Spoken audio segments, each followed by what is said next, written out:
Hello and welcome to all of you. Welcome back to A Study with Lovely. इससे पहले हमने ILA के topic को पढ़ा था और आज जो टॉपिक है वो है RRR-LF। ये बहुत इम्पोर्टेंट टॉपिक है। तो आइए शुरुआत करते हैं RRR-LF। RRR-LF की फुल फॉर्म होती है राजा राम मोहन राय लाइब्रेरी फाउंडेशन। तो सबसे पहले हम थ्योरी पढ़ेंगे। You have to clear the topic concept of the topic. जब तक आपका कॉन्सेप्ट क्लियर नहीं होगा तब तक आप हमेशा लाइब्रेरी साइंस में डाउटफुल रहेंगे। RRR-LF क्या है? तो व्हाट इज RRR-LF एंड इसका उद्देश्य क्या है? तो यह भारत में सार्वजनिक पुस्तकालय सेवा और सिस्टम को समर्थन सपोर्ट करता है। एग्जामिनर यहाँ क्वेश्चन करेगा कि RRR-LF कौन सी लाइब्रेरी को सपोर्ट करता है? तो RRR-LF पब्लिक लाइब्रेरी को सपोर्ट करता है। ठीक है, इसके अलावा फाइनेंशियल वित्तीय सपोर्ट भी करता है। भारत के अंदर सार्वजनिक पुस्तकालय आंदोलन को बढ़ावा देता है यानी प्रमोट करता है। ठीक, स्थापना की अगर हम बात करें तो RRR-LF की स्थापना 22 मई 1972 को। RRR-LF की स्थापना कहाँ हुई थी? तो कोलकाता में किया गया इसका स्थापना। इसके साथ RRR-LF भारत सरकार के कौन से विभाग डिपार्टमेंट के अंदर कार्य करती है? तो संस्कृति विभाग भारत सरकार के cultural department ministry of cultural विभाग में कार्य करती है। ठीक है, नेक्स्ट RRR-LF वित्तीय सहायता फाइनेंशियल सपोर्ट किसे करता है? तो पब्लिक लाइब्रेरी सार्वजनिक पुस्तकालय को। नोट में देखिएगा, बहुत इम्पोर्टेंट है। अब हम बात करते हैं RRR-LF के द्वारा एक matching and non matching grant यानी मिलान व गैर मिलान अनुदान योजना के तहत सार्वजनिक पुस्तकालय को वित्त सहायता की जाती है। देखिए, यहाँ एग्जामिनर ऐसे क्वेश्चन करेगा कि भारत में matching and non matching grant किसके द्वारा दिया जाता है? तो देखिए, सबसे पहले हम बात करते हैं RRR-LF की। तो RRR-LF के द्वारा स्टेटस, एक तरफ आप RRR-LF देखिए, दूसरी तरफ इसका स्टेटस। ठीक है, तो ऐसा है कि RRR-LF के द्वारा विकसित डेवलप्ड में विकसित में हो जाएगा 50 एंड स्टेटस में 50। उसके साथ विकासशील राज्य को विकासशील के लिए 60:50 60:40। ठीक है, इसके साथ उत्तर पूर्वी राज्य नॉर्थ ईस्ट स्टेट की बात करें तो 90 एंड इधर 40। तो आप इसे इजी वे में ऐसे भी याद रख सकते हैं। विकसित के लिए हो गया 50, तो 50-50, 60-60 एंड 90-90। इसे आप याद रख सकते हैं। RRR-LF के द्वारा वित्तीय सहायता दी जाती है। देखिए, नेक्स्ट आगे हम देखते हैं RRR-LF की प्रथम अध्यक्ष फर्स्ट प्रेसिडेंट एंड चेयरमैन कौन है? तो BP बरुआ। एंड 2025 में अगर हम करेंट की बात करें तो 2025 में अध्यक्ष RRR-LF के कौन है? तो गजेंद्र सिंह शेखावत। वर्तमान में या करंट में डायरेक्टर जनरल महानिर्देशक RRR-LF के कौन है? तो यहाँ हो जाएंगे प्रोफेसर अजय प्रताप सिंह। आप करंट भी ऐड करके चलिएगा।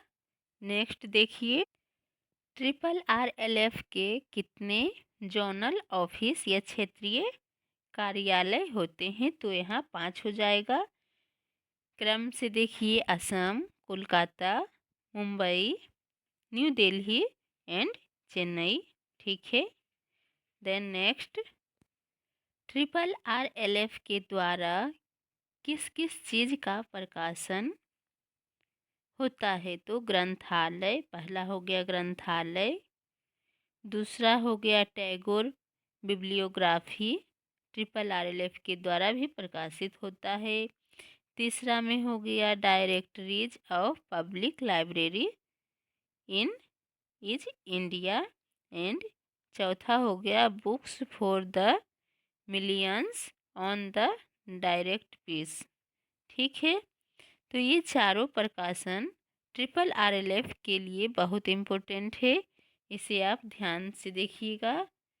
नेक्स्ट देखिए, RRLF के द्वारा कौन सा अवार्ड दिया जाता है? तो best state central library award हमेशा RRLF के द्वारा दिया जाता है। यानी हर राज्य के अंदर जो सेंट्रल लाइब्रेरी होती है उनमें से बेस्ट कौन सी लाइब्रेरी है तो उसका अवार्ड RRLF के द्वारा दिया जाता है। ठीक है। यहाँ देखिए, बहुत इम्पोर्टेंट सवाल है कि पब्लिक लाइब्रेरी के अंदर जो चिल्ड्रन कॉर्नर है, the concert of children corner in public library is started by RRLF। ठीक है। नेक्स्ट देखिए, भारत के अंदर, अगर हम भारत के अंदर बात करें तो CIP प्रोजेक्ट किसके द्वारा, किसके पहल से बनी है? तो RRLF के द्वारा। एंड CIP का फुल फॉर्म होता है कैटलॉगी इन पब्लिकेशन। एंड विश्व में CIP, वर्ल्ड में CIP प्रोजेक्ट किसके द्वारा पहल से बनी है? तो लाइब्रेरी ऑफ कांग्रेस के द्वारा। विश्व में लाइब्रेरी ऑफ कांग्रेस के द्वारा। आइए अब हम क्वेश्चंस करें। सार्वजनिक पुस्तकालयों को प्रमुख वित्तीय सहायता प्रदान करने वाली राष्ट्रीय संस्था कौन सी है? तो RRLF यहाँ हो जाएगा। और एकेडमिक लाइब्रेरी को वित्तीय सहायता UGC देता है। इसके साथ स्पेशल लाइब्रेरी को वित्तीय सहायता पेरेंट बॉडी पैतृक निकाय के द्वारा दिया जाता है। ठीक है। नेक्स्ट,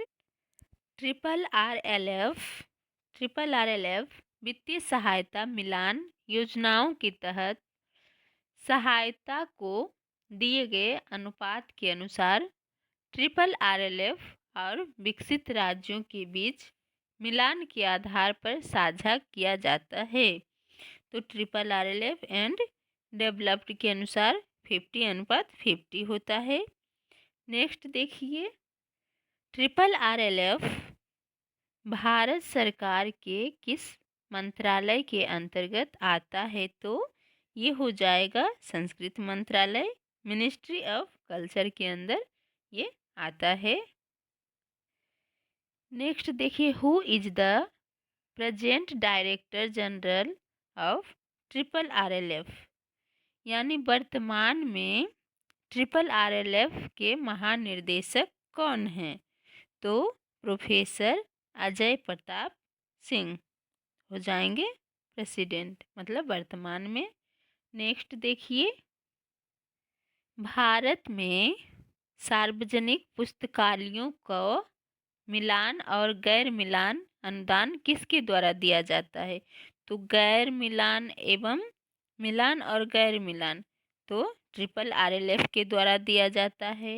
नेक्स्ट देखिए, निम्न में से कौन सार्वजनिक पुस्तकालयों में बाल कॉर्नर स्थापित करने के लिए मिलान अनुदान करता है, तो इसका आंसर होगा ट्रिपल RLF द्वारा। ठीक है। Next, web bibliography. Web bibliography Rabindranath Tagore की ग्रंथ सूची किसका प्रकाशन है? तो ये है ट्रिपल RLF के द्वारा। कौन सा ट्रिपल RLF द्वारा प्रकाशित किया जाता है? तो प्रकाशन की बात कर रहा है, तो यहाँ हो जाएगा ग्रंथना। ठीक।